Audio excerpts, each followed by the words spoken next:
There are tons of stories of people who got involved in the Ashtabula Arts Center in their younger days and thanks to their training went on to great careers in the arts all over the world.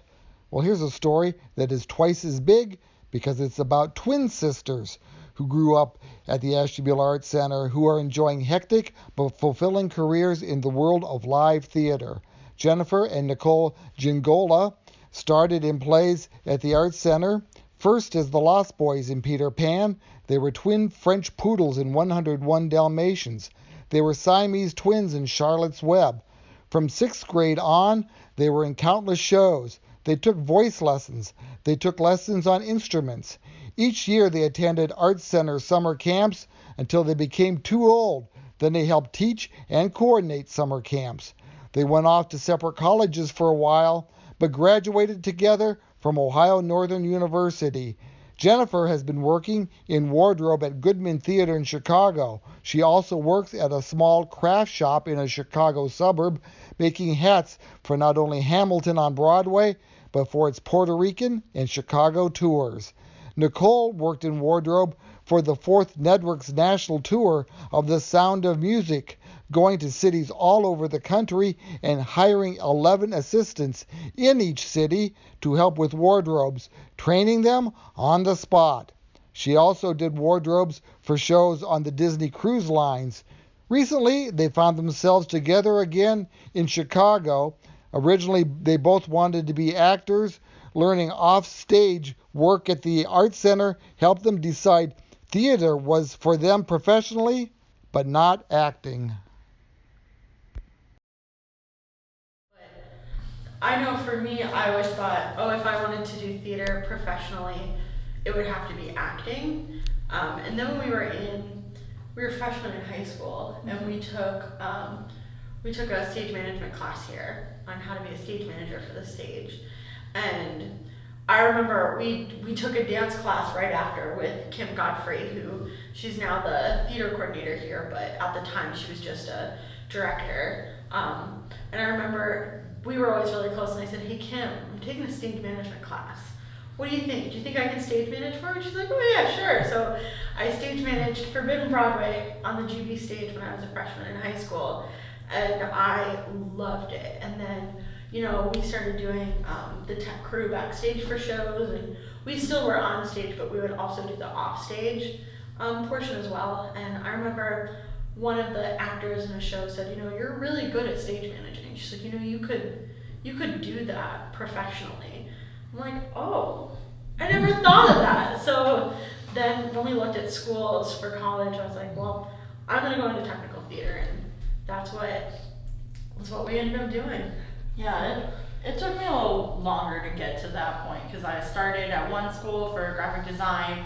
I was going to do graphic design major with a minor in ceramics, most random minor ever. And then I started getting involved in the theater program because they're like, well, we'll pay you to sew costumes and to upkeep the stock at the theater. I'm like, absolutely. I've never sewn before in my life, but I would love to learn. And then I started auditioning for shows, and I did a show there, and then I switched my major halfway through my freshman year and became a theater BFA. And then I realized that I didn't want to act anymore, and I just wanted to do costumes.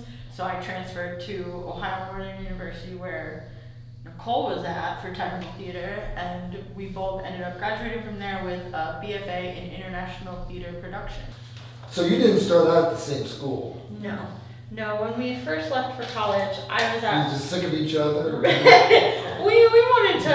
had done everything together. We figured it was time to try something apart. Mm-hmm. So I went to Ohio Northern University, and Jen went to Marietta College.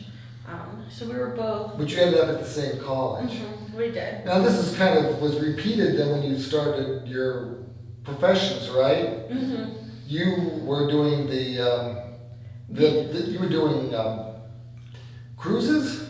I didn't start out doing cruises, but I did end up on a cruise. Right after college, I went to Rhode Island, and I did an internship at a theater there. Mm-hmm. And then come fall, I got my first job on a tour, on a bus and truck tour. And I did that, and then I moved to another show. I did 3 seasons with the V-Star Entertainment Company, and then I left that to work for Disney Cruise Lines, and I worked with them for a couple months, and then Did you like make Mickey Mouse costumes? Or? I helped make sure Mickey was ready for all the magic. Whoa! Yeah, I was their cosmetologist, costume technician, so I primarily took care of any wigs that were on the ship, but then I would also... Wigs, did you say? Wigs. Okay. Yeah, I would take care of all the princesses' hair and make sure all of them were ready for the shows. And then... So you both ended up doing theatrical head stuff, right? Yes. I mostly just put clothes on people. Okay. But Yeah. she's better at the hair. But you did the hats, so that's why I said... Yeah, I do make hats. They're fun. Yeah, we both primarily do wardrobe, the maintaining of costumes and dressing people. But we both kind of have our specialties. Jen is more of a stitcher crafts person as well, and I'm mostly wigs outside of wardrobe. So how did you guys end up in the same place in Chicago? Well, I've been on the road for 3 years, and I thought I'm tired of living out of a suitcase. I bet. So it worked out that Jen's lease was up about the same time that my tour was ending. So we just found an apartment together, and I moved. And you said, my sister's sponging off me right now, so you gotta find her a job with us or something? They have a lot of overhire work at the Goodman for wardrobe, which is what I do. And we keep losing our wig people because they'll do a show and then they'll move to a tour or something like that. And so we don't have a permanent wig person right now. So when they were talking about doing Music Man this summer with a ton of wigs, I'm like, hey, my sister's looking at moving to Chicago. If you guys are interested, she's the head of wardrobe on Sound of Music, and she was the wig technician on the Disney Cruise Lines. You should talk to her. And so she emailed the head of wardrobe or the costume shop manager at the Goodman. It's like, I'm interested in this show. If you have an opening, I'd love to talk to you. And she interviewed and she got it.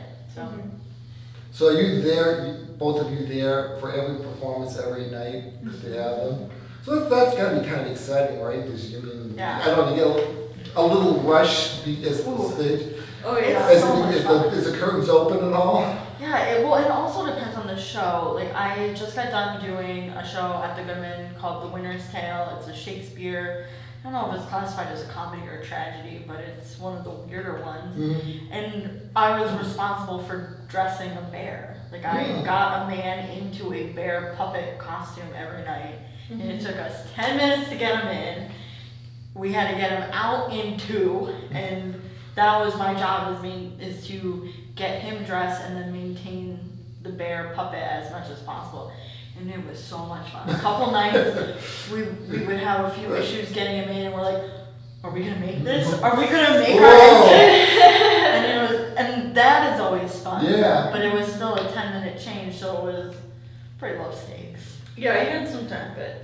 Yeah, but there are some shows that we do, we have like a minute to do a full change. One of my first wardrobe jobs outside of college was being the personal dresser to George M. for the production of George M. at the College Light Opera Company. And he went from one full suit to another full suit to another full suit, and he had like a minute to do this. So we got really, really good at the suit changes. Oh my gosh. You got 3-piece suits and you got a minute. Yeah. And you can't have the tie looking like this. Right, he had to look pristine because he was a showman. So like, he had to look amazing. Yeah. Some of the changes in Sound of Music were about 30-45 seconds. So there's you do some crazy things. You gotta be more organized than I am. Yeah. Oh yeah. I have paperwork always in my pocket that has like the list of all of the pieces that I'm responsible for, and I do have to use it every night because I'm always paranoid that I'm going to forget something. For sure. So, there's a lot of people at the Art Center. I've talked to some that they want to go, further when they get out of school or whatever. So it's very doable, isn't it? It's very doable. It is. You just have to be very motivated. You know, you can't. We know a lot of people who kind of wait for things to fall into their lap. That's not going to happen. They wait for someone to call them. It doesn't happen like that. You know, you have to really try, really keep putting your name out there. Jen and I send our resumes out all the time. I have to look for a new job every 2 months, so I'm always. I've got business cards in my backpack at all times. I'm constantly networking with people, and if you want to do it, you will make it happen. And it's hard. We've both been working consistently for 3 years though outside of college, so it's definitely doable. You just have to have the drive for it. Yeah. I did an interview with a person from Conneaut that did wardrobe for television programs, and she was constantly, the show would end, she did True Blood and the series ends, and I said, aren't you ever nervous, like there's only so much time left and you're going to be out of a job? No, she never had any.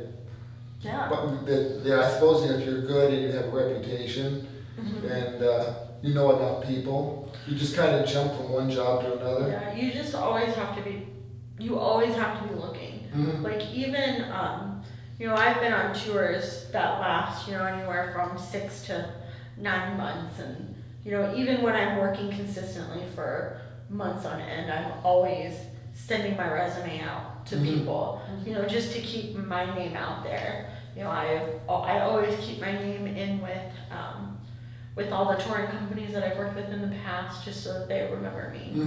So when I'm, if I end up deciding I don't want to stay in Chicago, they remember me, so I can be like, hey, I'm ready to go back on the road. Do you have anything that I could maybe jump on?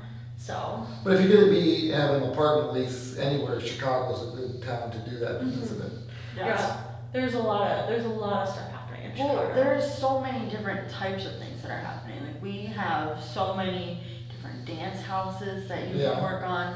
There's opera to do. There's storefront theater. So if you just want like a weekend gig and you just want to do like something low stakes and more like community theater in the art center, there's that. I work at one of the most high-end regional theaters, and it's such a blessing to have that connection. But like we were talking earlier, Nicole is part of the union for wardrobe, so she can work on like the big Broadway touring shows that come through too. Like there's so many different types of work to be done there. Yeah, so anyone who wants to do theater, they can. They just have to have the drive to do it. They have to be ready to work and ready to work very hard and constantly. But that can be for a lot of things, right? Right, So it's for any job, really. But it's definitely doable. You get a lot of people who are like, oh, are you sure you want to do that? When we were getting ready to graduate high school, people would ask us where we were going to school, what we were doing. We had a lot of people who were like, oh, well, are you sure that's what you want to do? Are you sure that that's what you want to, spend your time in college doing? And the answer was always yes, absolutely. There was never a doubt in my mind that this wasn't what I wanted to do. And it's got to be different every day. Always. Yeah, it might be the same show you've been doing for a month and a half, but it's always different. Always. Any good stories about like something happening where an actor gives the wrong line and ends up in Act 2 from Act 1 or anything? Well, when I was working on the Disney Dream, which is one of their cruise lines, we were doing their show Believe, which is it's a show about a father who doesn't spend a lot of time with his daughter, and then the genie from Aladdin shows up and shows him that really you should spend time with your daughter. It's a very, very cute show. All the princesses are there, all of the all of the characters, Mickey, Minnie, all of them. But there was one night that one of